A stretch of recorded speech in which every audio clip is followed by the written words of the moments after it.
All right, so you've downloaded Rivals of Aether because everyone's told you about how fantastic it is. And all those people are totally correct. The game is wonderful. It brings together aspects from the best platform fighters all across the Smash series, and it maintains its own personality and flair. It has a super, super unique feel, and that's what we're going to be talking about today. After this video, you should have an understanding of key rival-specific tech, movements, mechanics, anything like that. You should have a head start on understanding what each character brings to the table. This isn't going to be a huge 1 hour, mega mix tutorial supercut of how to do every tech, how to play every matchup, every combo tree, but consider this a kickstart towards learning the game and learning what to look for while you're playing it. If you don't know, I'm Wisely. I stream Smash, speedrunning, and indie games on Tuesdays, Thursdays, and the weekends. Additionally, I'm a Smash TO. I run tournaments, but I'm also a Rivals, Melee, and PM commentator. So if you're paying attention to Rivals, you're definitely going to be seeing more of me. Super appreciate a follow here or on Twitch if any of that sounds interesting to you. Thanks. Up first, we're going to talk about base game mechanics. Now, these mechanics are tech that are unique to Rivals that hold true for every character in the game. Number one, we've got horizontal wave dashing.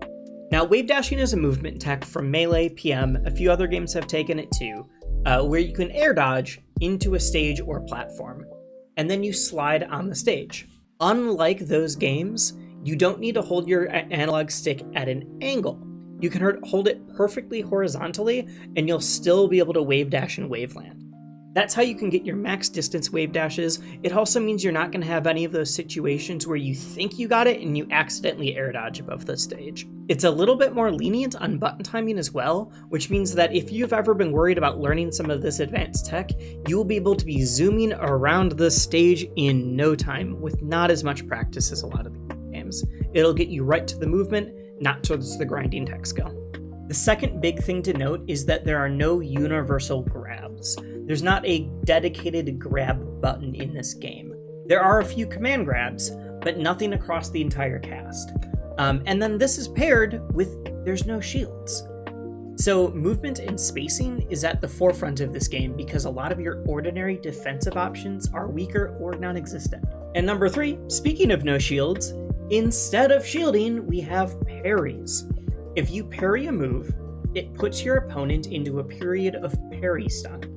This is a fantastic way to call out habits and put yourself into a great spot to get a strong punish. Quick addendum to this, jab checks are a thing.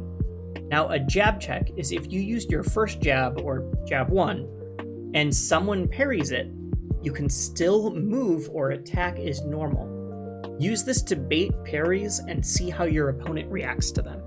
Moving along, number 4 is ledges. There are none. There are no ledges, which I know makes it very different than a lot of platform fighters. But something to note is that every single character has a wall jump.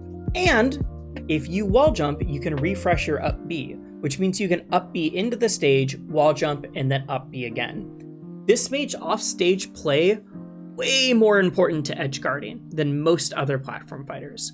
Between easier wall techs, recovery mix-ups, stalling, wall jumps, and just general offstage shenanigans, offstage play is super hype and incredibly important to get used to.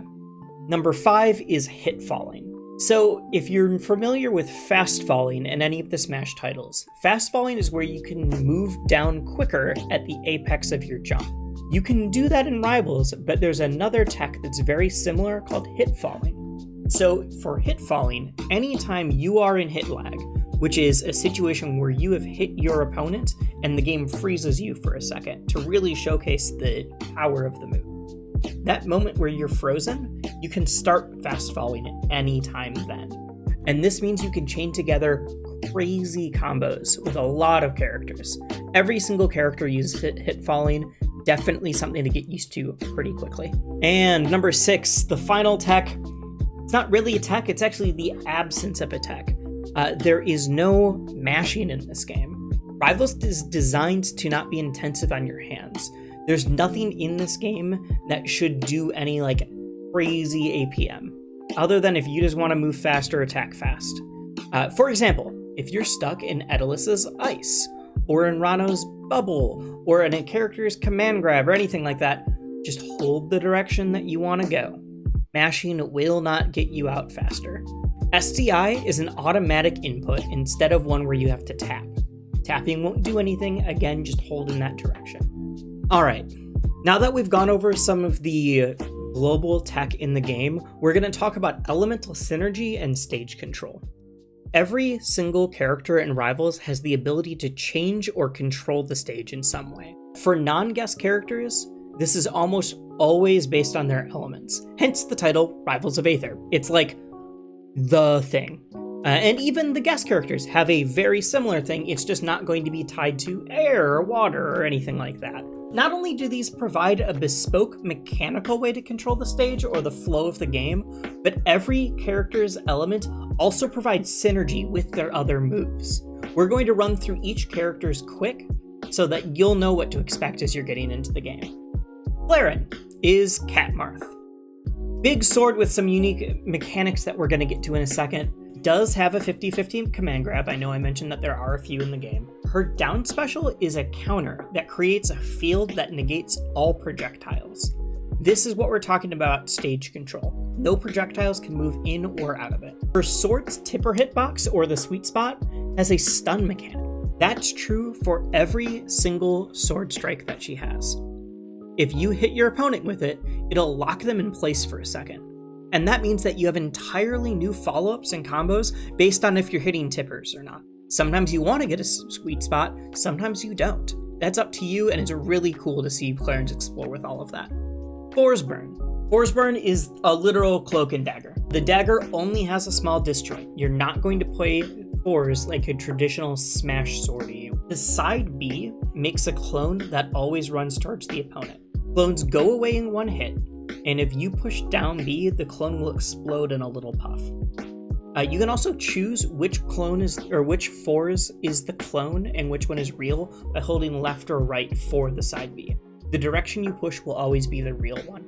Forsburn has a few different attacks that also make clouds on the stage, namely his forward tilt and his neutral B. If an enemy hits the clouds, they go away. These clouds obscure Forsburn, but they show the opponent. And that means that you can quite literally hide in the stage. It's going to get crazy though. Remember how I mentioned all those synergies? Well, Fors can up B into his clouds. If he up B's into the clouds, he doesn't go into special fall, which makes it incredibly useful for recovery. Get some clouds off stage and you'll be able to pop right back up in there without going into any lag. Additionally, his down B inhales clouds. If he inhales 3 clouds, he becomes powered up, and this power up can apply to both his down B and his side B. If powered up Fors uses his down B again, he explodes with a huge, powerful killing hitbox. Even crazier though is if he decides to do a powered up version of his side B or the clones, it becomes a super clone. This clone will run the same way that it used to, but now if you use side B or neutral B, the clone will read that attack and it will immediately attack in the direction of the opponent, usually with a tilt or a dash attack. But if it's in the air, it'll do an aerial as well. This leads to some really, really sick follow-ups. Zetterburn! Zetter makes fire. That's his thing. Primarily with side B, neutral B, down B, or back air. If you're on fire, you're going to take damage over time. Additionally though, landing any strong or smash attack on an opponent that's on fire will have added knockback, which means you're able to kill way earlier than before if you set it up right. Alright, next up, Sylvanos. Sylv's big deal is grass. Anywhere where they were just standing will have grass on it. And moves that plant a flower, like neutral B or forward tilt, means that the grass will stay there after you leave. Almost every special move that Sylv has interacts with the grass in some way. Your side B can go longer if you have grass. Up special has a faster recovery time. Or down B, Howl, creates a hitbox that goes everywhere where there were plants. Sylv probably has the most direct correlation of elements to stage control like we were talking about. Maple! Maple can throw seeds that tag your opponent. If your opponent is tagged and gets hit by a smash attack, that smash attack will not knock them away, but it will instead wrap them and lock them into place for a little bit. Maple can also up B to their opponent if their opponent is tagged. And finally, Maple has Lily, their down B, which is the plant. Lily acts as a small trap on the stage and boops opponents away. But if the opponent is tagged like before, touching Lily means they get fully wrapped instead. So having smart Lily placement can really turn the tide of your battle. Alright, finishing up the earth elements, we have Crag. Crag's up special makes a pillar, which is his own platform, and he can make that wherever he wants. If anyone is standing on the pillar when it's hit, and then the pillar breaks, the player will go into special fall, whether it's Crag or the opponent. Crag is the simplest character, so we're not going to stay on him for long. There's not as many synergies with everything else. The other unique mechanic he has is a rock that he can pick up, throw, or shatter towards his opponent. The big one there is that when you create rock shards, that interacts with all of his other moves. Moving into air, we have Raster. Now, Raster has multiple jumps, aerial smash attacks in addition to their regular aerials, and almost entirely combos in the air. Where things get really interesting then is Raster's side B. Raster's side B is a projectile that makes a slipstream. Now, the projectile isn't really the focus. It doesn't do a lot of damage, it's not doing a lot of hit stun. But whenever Raster is in the slipstream, they move way faster across the stage. So you want to place it and have it out as often as possible.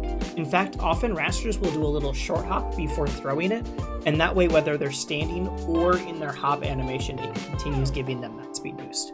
Absa! Absa is the Pikachu, Zelda, Ness, Goat character. Everyone likes coming up with different things to compare her to. Absa, make sure you practice your double jump cancels. Besides her double jump, the big thing that sets Absa apart is her cloud. Her cloud acts as a trap or a hazard on the stage, and can directly hit your opponent. Much more important though is how Absa interacts with the cloud. Absa can hold the neutral special button to create a huge line hitbox between her and the cloud. Additionally, Absa can actually kick her cloud to extend her sweet spot hitbox across the entire thing. Her down B will make a timed explosion too. Holding the button puts that on Absa, and tapping the button puts it on the cloud. And the last of the air, we have Eliana. Eliana is easily the most complicated character in the game. Her entire gameplay is based on balancing and managing an overheat meter. Her aerial strong attacks will place steam that do small amounts of damage and keep the opponent in hit stun. These also make her meter go down. Think of it as expelling steam to get rid of the overheat. Her physical attacks, her jump mechanic, which is a hover, similar to Rob if you're familiar with that, and her specials make the meter go up. Now, being overheated isn't bad, it's just something you want to manage, because when she's overheated, she's access to some of the strongest smash attacks in the entire game. We have Rano. As it looks like on the surface, Rano is Sheik, but, different. So Rano is Sheik with elemental control, and Rano's elemental control for water is poison. Rano, instead of having Sheik needles, has poison darts. And if Rano uses his tongue command grab on a poisoned enemy, they're trapped in the bubble much longer than if they were just trapped regularly. You can also make a bubble without using the command grab and hit the opponent into it, and all the same poison deal still applies. Basically, if Rano has you poisoned, it amplifies his other special moves. Now, Aetalus is a giant ice polar bear. Unsurprisingly, it makes ice, specifically with side B and forward tilt. If Aetalus wave dashes on the ice, he goes way further though. So if he has ice, think of it as melee Luigi physics for that. Aetalus can also use their giant hammer neutral special on the ice. This breaks the ice and gives them a huge coating of heavy armor. If Aetalus is armored, that means he's going to take much less knockback and is going to be much harder to kill. But if they do a smash attack, that burns that armor. On to everyone's favorite whale dog, Orcane. Orcane's elemental control revolves around puddles and bubbles. They trap their opponent in bubbles from their forward air or from their down B, but they also can do that with the puddles that they've placed. The puddle is integral to Orcane's up B recovery as well, where a whale dog will teleport and Shoryuken out of the puddle placement. And finally, Orcane can expend the puddle to power up any of their strong attacks, or their side B. This adds power and range, but it does make the puddle go away, so they need to put another one out before they'll have a good recovery again. And now, finally, we're on to the guest characters from indie games. Now, because they're from other games, they don't have elements specifically, but they were all designed with this gameplay in mind. They all have a way to control stage that has synergistic abilities with the rest of their moveset. So first up, we've got Ori from Ori and the Blind Forest, and now Ori and Will of the Wisps. Ori is followed by Sign, and Sign consistently moves a few seconds behind Ori. So any Ori players should get used to that movement so that they can get used to the timing pretty quickly. If Ori does a smash attack when Sign is in range, it will power them up to get a larger range and knockback. In addition though, Ori can do things with Sign when Sign's not near Ori. For this, if Ori holds neutral, it charges Sign up, and then he can tap neutral again to cause an explosion, or wait till it times out. This explosion is super useful. It can be used to start combos, end combos, edge guard, bait parries. It's really up to your imagination. Extremely utility move. You can also do something called a Sign tap, where instead of holding neutral special, you just tap the button. Now, when you tap the button, it does one hit for 1% that does no knockback, and you can do that 3 times. But if the opponent is already in knockback, or if the opponent is already in hit stun, it traps them even longer by doing additional hit stun. So once you have that, you can trap them into a way to follow up with another move. So you can do way more extended combos and mix people up of like, oh, I thought you were hitting me away, and then I sign tapped you to trap you into place, and then I up aired, or whatever you want to do. Now finally, the last way that Ori can control the stage is with Bash, which is in the games where you can grab your opponents or projectiles with your down special. And this includes your own projectile, so it gets pretty crazy pretty quickly. Now when you grab one, you will throw the projectile in one direction, or you'll fly in the other direction. Now, sometimes you want to throw the projectile at somebody. Sometimes you want yourself to go flying so that you can set up your next move. Totally up to you. It's just a big, huge mix-up, all rolled up in one mechanic. And finally, we have Shovel Knight from Shovel Knight. All right, so SK knocks gems and coins out of their opponent. And just like in the real game, you can spend this cash to unlock new items and armor. You're playing a whole RPG while your opponent's trying to play a fighting game. To open up the shop, you taunt. I've seen a lot of people not realize this. It's really important to know. Taunt if you want to spend your cash. You will be able to buy your choice of one of 3 items and one of 3 armor types. Buying a new thing of either type will override the old. You can always have 2 things available at any time. For the items, you have the Warhorn, which is a big explosion. You have the Ghost Gloves, which think of them as short-range Falco lasers. And you have the Mobile Gear, which is a moving platform that you can place and then it flies off without you. You can choose between Dynamo, Momentum, and Gold Armor. Dynamo will give you moving smash attacks as long as you hit a shovel drop first. Momentum gives you Luigi physics, very long wave dashes. And the Gold Armor is a huge flex. And with that, we are at the end of the need to know Rivals mechanics and each character's elemental controls and the synergies within. Thank you so much for watching. I hope this helped you understand this wonderful game just a little bit better, and I am super pumped to see you on the battlefield of Definitive Edition. This is my favorite one. I got timing mini games down pat, dude. Okay. It doesn't do anything. It's just a flex.